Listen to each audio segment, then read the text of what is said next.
Experiment, explore, enjoy. Okay, so we're here with Mattias at the Reason booth. Yes, sir. Hey man, so you've got Reason 13 just come out? Yes, it's coming out June 18th, so we're showing kind of a pre-beta. We're starting the beta any day now. So this is kind of an exclusive hands-on for everyone who's here. It's been really fun so far. Excellent. And what's new? What have you got on the board? There's quite a lot of things. So Reason 13 for us, we wanted to make stuff that made sure you could make music faster in all kinds of ways. So we have 5 new devices, all aimed for kind of getting specific results faster. We have new sequencer features, we have a overhauled browser, and a lot of various small improvements that really make stuff work better. So I think I can start showing you a little bit of our new synth, Polytone. Sure, yeah, please do. So Polytone we kind of designed as the go-to for just classic synth sounds. So we wanted to have something where all the front panel controls were really straightforward and they were right there. So it's a 2 oscillator thing. You have all the classic waveforms, saw pulse, triangle, sine, 1 wavetable and some noise. And so it's very easy to just go, do a classic 2 oscillator mix with a bit of noise and a bit of low pass filter. And just make it sound good. But then as we always do, we keep adding stuff that we really like. So in this case, for example, we made the modulation really straightforward. We didn't want a modulation matrix, so each rotary is left for LFO modulation and right for the mod envelope. Nice. It's really quick to dial that in. It has FM. It also has some special stuff, like this filter, for example. It's completely morphable from low pass all the way to high pass through band pass. Which is a really nice effect. We also snuck in some weird stuff that we personally like. So me and the designer, we really love noise. So there's a unique noise in Oscillator 2 that's called chaos. If we listen to just that,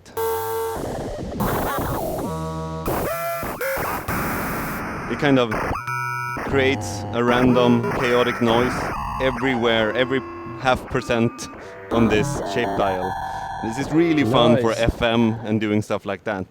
And do you also have like fine-tune controls over these things as well? You can change them minutely? Yeah, you have both fine and coarse pitch here. So if I want to make this kind of drift a little bit, there's a couple of ways to do that. I can fine-tune these a little bit from each other. But we also have an age rotary that goes from 2024, that's now, to 1970. It gets all drifty and out of tune, because we wanted people to be able to get that kind of old school bad temperature compensation. Amazing. But then we never kind of finish, so we went like, this is a great synth, it's super easy to use, but how do we make it, more interesting, more fun? And we added just another one. So this is actually a dual layer synth, so you have A and B and they're identical. So I can set up another sound here that's maybe, let's do a little bit of weird FM here with the chaos oscillator. Make this have a long release and a bit of stereo spread. Maybe do a band pass filter. So kind of bell-like. And there are different modes to play these now. So I have single, that's just playing the layer I'm in. Mix, I can mix between them. So right now I'm using the fader. So now I get a stack. But then we also added morphing, which is a favorite thing of a lot of people, but we really, really like it. So all these parameters will now morph from A to B with this fader.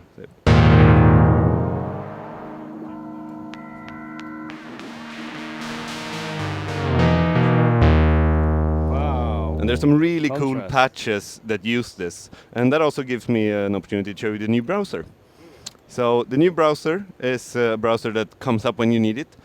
We've changed a lot of the kind of layout, and it's easy to get to the home folder for any instrument. And it automatically can filter on device patches for this particular device or all patches that are suitable for this instrument. We'll get back to this a little bit, but I'll just show you another morphing patch that works really well.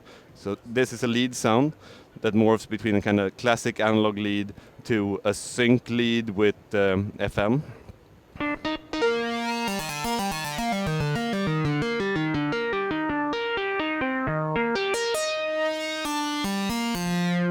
So you can do like really performative patches, but you can of course also do, you know, what we all need, big analog stuff.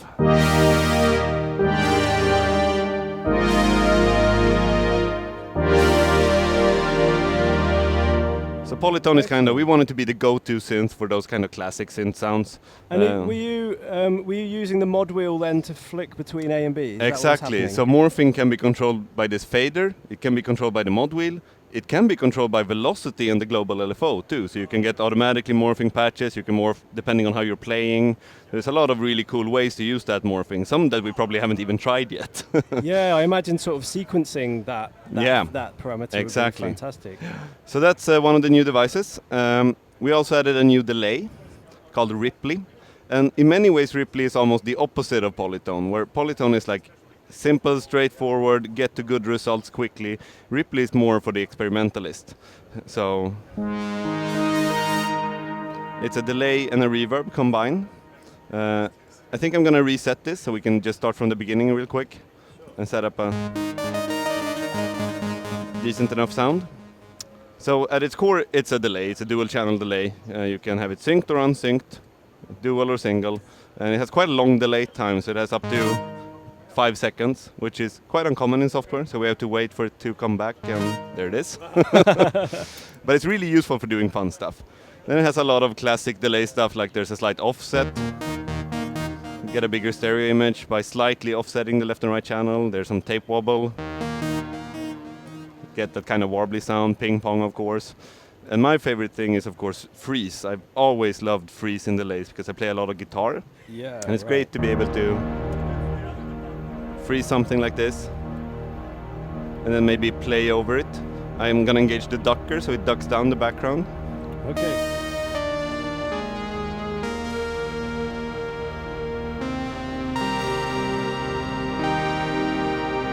It's a really fun way to kind of play over with yourself. So is that ducking the freezed section? It's ducking the entire wet section, so whenever I play. But I can also add some reverb to this. It becomes really kind of big. But this reverb can both be serial or parallel. So I can use the reverb on the input I'm playing and let the delay kind of rumble in the background.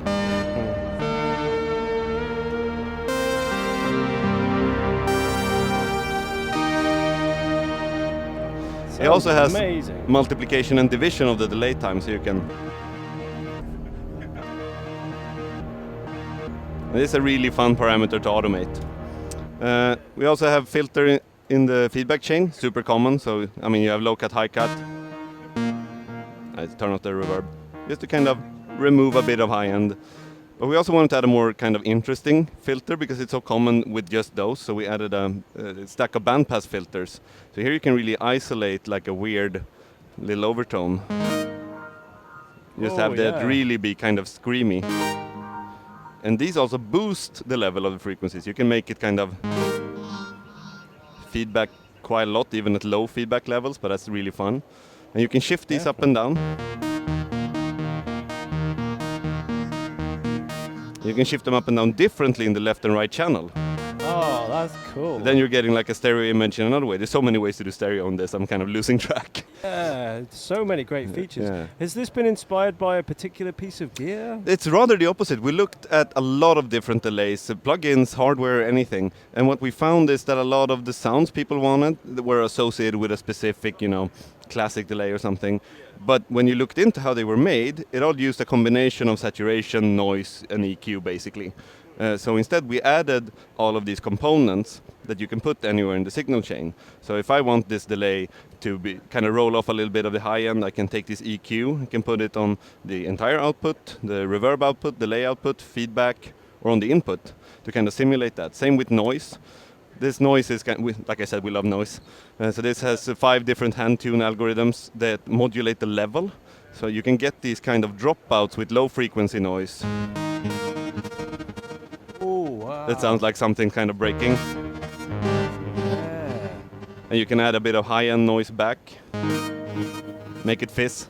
Yeah, it's almost got, I mean, we shot a video with Chase Bliss yesterday. Yeah, it's yeah. got that kind of... I've tried a lot of their lo-fi. pedals actually, and I think they do a lot of maybe similar stuff internally. Absolutely. Because it always becomes interesting when it starts kind of disappearing. Yeah. But I can also put this on the space instead. So now the delay is kind of jumping up and down, and I can take some bit crusher here and put that only on the delay and kind of make the delay like it's an old digital thing and the space like it's more noisy.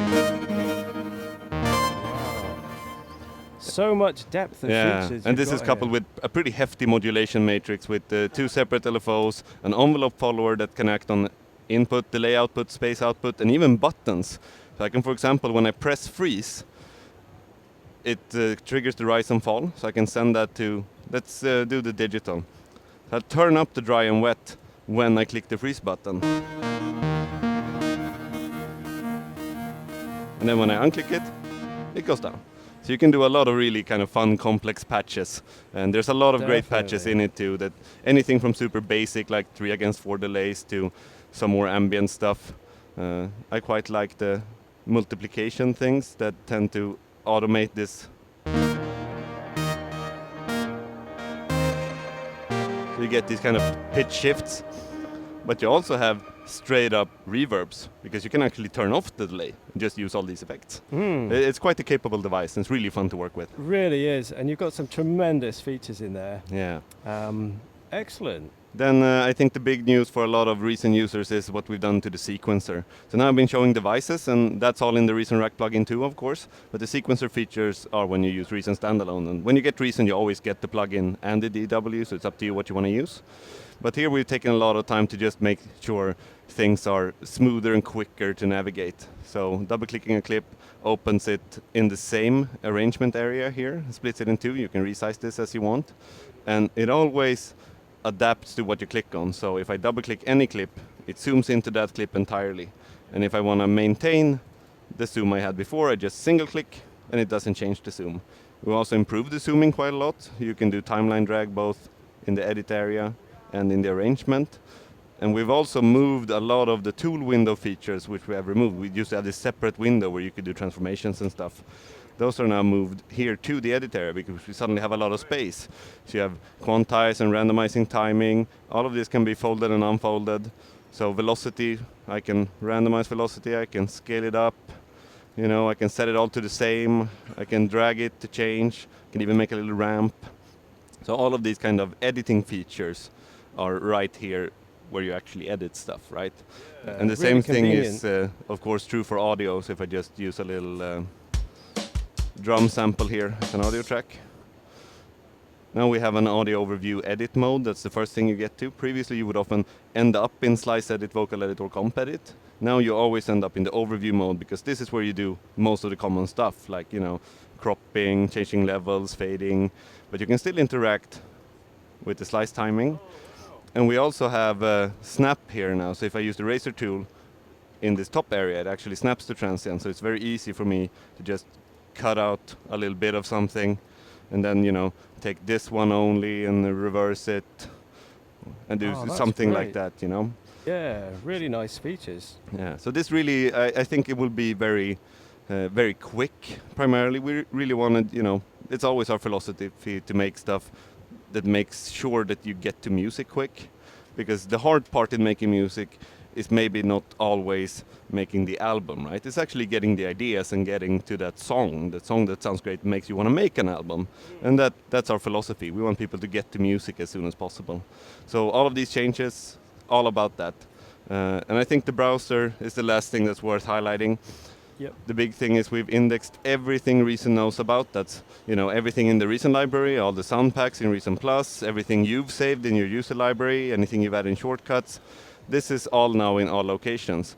And you can always filter on, say, instrument patches, and we've categorized and tagged everything that Reason comes with. So if I want to find, you know, some synths, it should probably be plucks. You see I have these tags, arpeggio, mellow, and you can kind of get your way down to something. We also want to make sure it's quick, so a lot of people might be keyboard warriors, so to speak. I'm included. So you can always just type what you want, and then you get suggestions. If I type synth, do you mean you want to search for name? Do you want to search for a category, the tag synthetic? And then if I type anything and just hit enter, it searches any metadata field for that word. So patch name, patch kind, parent folder, and so on. And you can completely navigate this with the keyboard too. So it's very easy to find stuff that might have been hidden before in some weird folder in the sound bank. Like I've discovered patches that I've had on my hard drive for 15 years that I never heard. I'm like, wow, this is a great patch. Blast from the Subtractor patch from 2002. Exactly, that's exactly what came to mind when I was looking at that. Yeah. And I think that's it. Now it gives us really the upside because we never remove stuff from the sound bank. We think it's important, even though it's like super out of style at one point. Now they get a new life because they've been tagged, categorized, and they can show up in different ways. You really get to explore, 25 years of sound design. We had this running joke when I started, and I was really upset that we had a folder called UK Garage in Redrum, because I thought it was awkward, really out of place. And then suddenly UK Garage was super hip again. Yes, we didn't remove it. That's great. Exactly, it's come back round. Yeah, it's a lot about workflow in this update. That's what it is, and I think when you get your hands on it, it's going to make a difference. Excellent. So it's available in June, did you say? Yeah, June 18th is the release date. The beta starting really soon. You can sign up for it now, and if you're on Reason Plus, you'll get Reason 13 as soon as it releases. And if you're on a regular license, you can upgrade for a price that I don't remember right now, but it's on our website. And you can of course buy the full version too if you want to own a standalone license and you don't have Reason yet. Great. Yeah. Thank you very much for demoing that. Looks great. Thank you, Mattias. Great.